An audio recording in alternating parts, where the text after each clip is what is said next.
عزیز ابرام هستم با این مجموعه خبری. سفیر امارت اسلامی در چین افغانستان را یکی از مرکزهای مهم اتصال منطقه‌ای عنوان کرده است. بلال کریمی در هفتمین مجمع همکاری چین و آسیای جنوبی همچنین بر گسترش هرچه بیشتر همکاری‌های اقتصادی، بازرگانی و ترانزیتی میان کشورهای منطقه تاکید کرده است. شمار از آگاهان اقتصادی هم نقش افغانستان را در توسعه اتصال منطقه‌ای و گسترش روابط اقتصادی و ترانزیتی میان کشورهای منطقه مهم و راهبردی می‌دانند. تأکید سفیر امارت اسلامی در چین بر نقش مهم افغانستان در اتصال منطقه‌ای.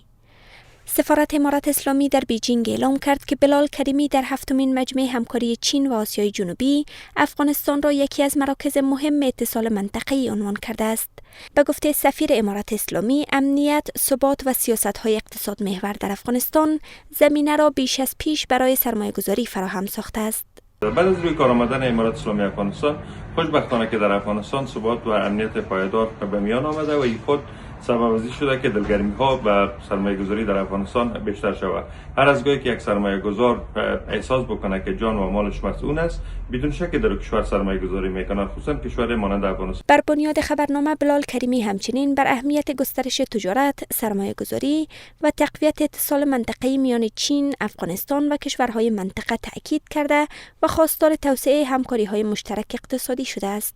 در صورت وصل شدن کشورهای آسیایی میانه با آسیای جنوبی از طریق افغانستان هم سبب میشه تا نه تنها عواید خوب به خزانه حکومت وارد شود، در کنار از این سبب میشه تا بیشتر سرمایه گذاری ها در کشور اعتبار پیدا بکنه و سبب افزایش سرمایه گذاری در کشور میشه. رابطه اقتصادی با چین میتونه بسیار منفعت آور باشه و این یک بازار تهیه سرمایه، با یک بازار فروش کالاها از لحاظ امنیتی، خصوصا برای ما از لحاظ امنیتی که همسایه ماست، میتونه بسیار مسئولیت اقتصادی سیاسی را برای ما ایجاد کنه. با این حال هفتمین مجمع همکاری چین و آسیای جنوبی با حضور مقام‌های دولتی، دیپلمات‌ها، کارشناسان و نماینده‌های کشورهای منطقه به هدف تقویت همکاری‌های اقتصادی، تجاری، ترانزیتی و اتصال منطقه‌ای در چین برگزار شد.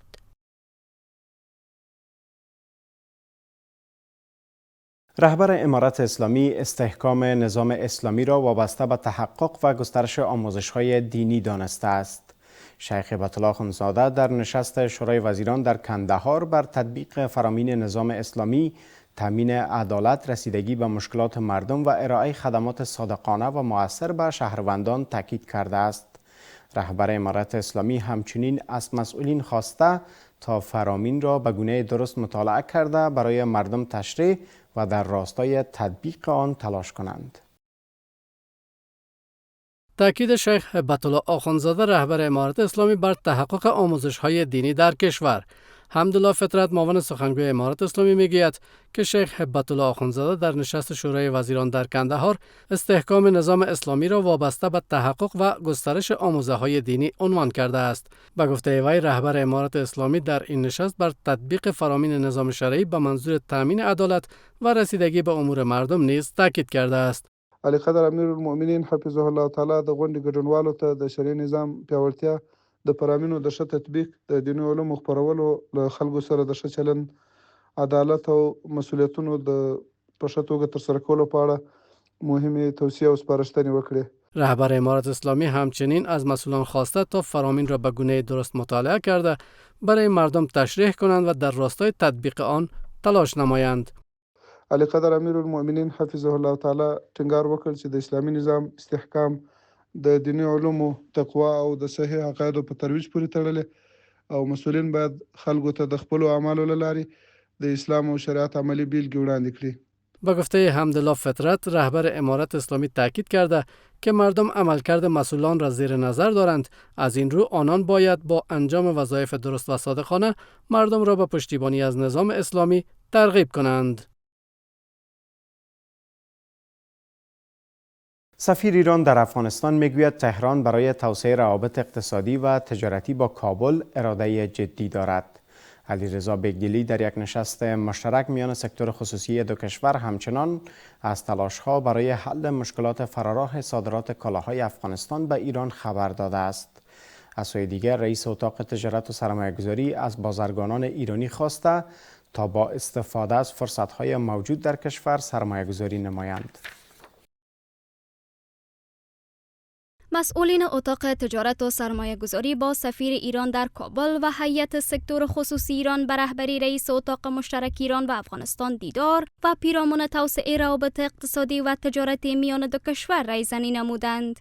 بر اساس خبرنامه اتاق تجارت، سفیر ایران در این نشست بر تداوم تعاملات میان بخش خصوصی دو کشور تأکید کرده و گفته که کشورش برای گسترش همکاری‌های اقتصادی و تجارتی اراده جدی دارد. علیرضا بیگدلی همچنین از تلاش‌ها برای حل مشکلات فراراه صادرات کالاهای افغانستان به ایران نیز خبر می‌دهد. مهمترین بخش مشکلاتی که الان ما در روابط با افغانستان داریم برمیگرده به مشکلاتی که در بنادر ایجاد شده، بنادر عباس و چاهبهار، به واسطه حضور کانتینرهای تجار محترم افغانستان و مشکلاتی که برای اینها هست.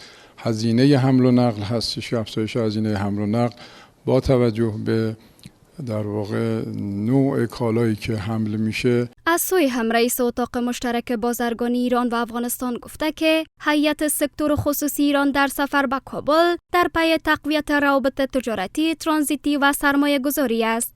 ذخایر خوب معدنی، فرصت‌های کشاورزی و بستر مناسب ترانزیتی افغانستان بهره‌های بسیار بیشتری میشه گرفت. ما هم در این مسیر همراه هستیم. اساس بر توسعه روابط بر اساس برد هست. ما اومدیم برای برنامه‌ریزی نمایشگاه‌ها، هیئت‌ها. همزمان سید کریم هاشمی رئیس عمومی اتاق تجارت و سرمایه گذاری با تأکید بر گسترش روابط تجاری میان دو کشور گفته که همکنون بستر مناسب سرمایه گذاری در افغانستان فراهم شده است. تاجرای خوب ایرانی را ما دعوت میکنیم بیاین در افغانستان سرمایه گذاری کنه که در این شرایط امنیت وجود داره. در تمام ولایات، در تمام شهرها راهها باز است. افغانستان بستر مناسب برای سرمایه گذاری داره، جغرافیای خوب داره، منابع جوان داره. این در حال است که پیش از این مقام‌های کابل و تهران از افزایش سطح مبادلات تجارتی میان دو کشور ابراز خوشبینی نموده و از تلاش‌ها در راستای تقویت روابط اقتصادی و تجارتی اطمینان داده اند.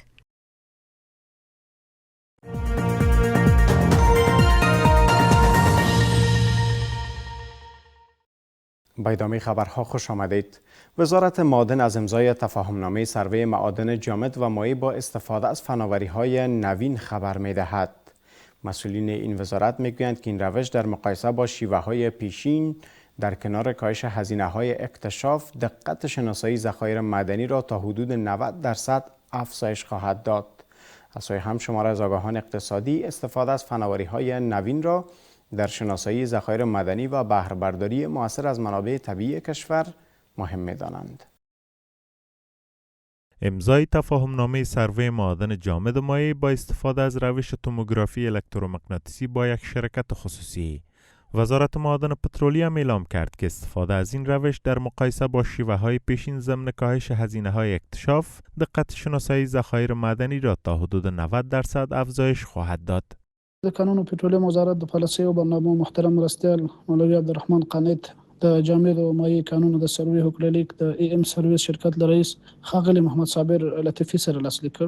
په دې سروې کې به د الکترومغناطیسي توموګرافي له میتود څخه کار اخیستل کیږي چې د سروې د نورو لارو چارو په پرتله هم ارزانه او هم دقیقه ده. د دې میتود دقت شاوخوا 90 سلنه اټکل شوی په داسې حال کې چې پخوا کارېدونکو سروې میتودونو لږ دقت درلود. در همین حال شمار از آگاهان اقتصادی استفاده از فناوری‌های نوین در شناسایی ذخایر معدنی را برای توسعه اقتصادی، افزایش سرمایه‌گذاری و بهره‌برداری مؤثر از منابع طبیعی کشور با اهمیت می‌دانند. نقشه برداری از سیستم توپوگرافی از فضا از بالا به شکل درون، پهپادها یا به شکل طیارات، دوربین‌های مشخص معادن قرمز یا دوربین پیشرفته که توپوگرافی را میتونه مورد مطالعه قرار بده، تا 3 متر 4 متر زمین میتونه که زیرش مورد مطالعه قرار بده. تکنولوژی است که بعضی کشورها داره که تکنولوژی قیمتی است. اگر به این شکل یا مد نظرشان باشه خب بسیار خوب است. افغانستان یک سرزمین بالقوه غنامند است و اکثر منابعش دست نخورده هم باقی مانده. بنان هرگاه سرمایه‌گذاری به شکل درستی صورت بگیره، چی داخلی باشه چی خارجی باشه، یک سری مزیت‌ها و منافع به افغانستان فراهم میکنه. از جمله بحث ارزآوری است. سبب آمدن عاید بیشتر در افغانستان میشه و ما میتونیم در نوع خود صاحب ثروت شده باشیم. میزان اشتغال بلند میره و موقعیت ژئوپلیتیکی افغانستان هم تقویت پیدا میکنه. با این حال افغانستان از جمله کشورهایی است که از ذخایر قابل توجه معدنی برخوردار است. آگاهان باور دارند که اکتشاف دقیق و استخراج معیاری این منابع میتواند نقش مهم در رشد اقتصادی، افزایش عواید ملی، ایجاد فرصت‌های شغلی و جذب سرمایه‌گذاری در کشور داشته باشد. کارزار 7 روزه تطبیق واکسین فلج کودکان در ننگرهار آغاز شد. مسئولان ریاست سه‌تامه این ولایت میگویند در این دور 450,000 کودک زیر سن 5 سال در شهر جلال آباد و 3 ولسوالی دیگر این ولایت واکسین پولیو دریافت میکنند. به گفته آنها در این دور کودکان واکسین قطره‌ای و زرقی دریافت خواهند کرد. راه اندازی دور تازه کارزار واکسین پولیو یا فلج کودکان در ننگرهار. به گفته مسئولین ریاست صحت عامه این ولایت، در این کارزار یک هفته‌ای 450,000 کودک زیر 5 سال واکسین قطره‌ای و زرقی دریافت می کنند. آنان همچنان تاکید می کنند که این کارزار در شهر جلال آباد و 3 ولسوالی دیگر این ولایت تطبیق خواهد شد. څلور ولسوالیو کې زموږ درې ولسوالیو وخار کې به زموږ د واکسین او کمپاین تطبیق کیږي چې دا به ورځي په دې کې د خولې د لري او د مټې د لري واکسین به وکړي.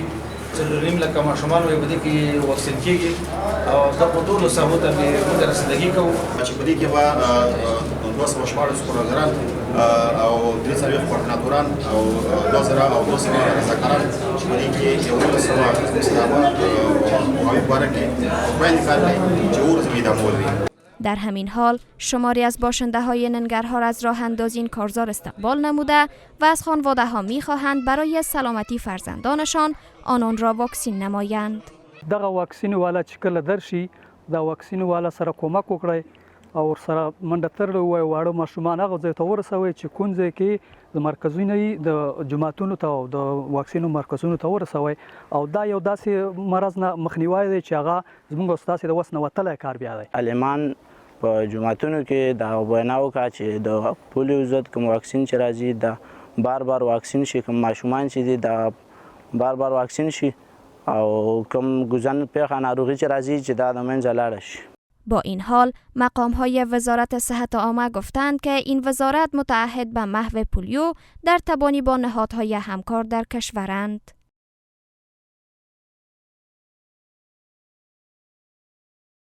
با پیشگویی وضعیت آب و هوای فردا خبرهای امروز در همین جا به پایان می رسد. تا درود بعد، خدا نگهدار.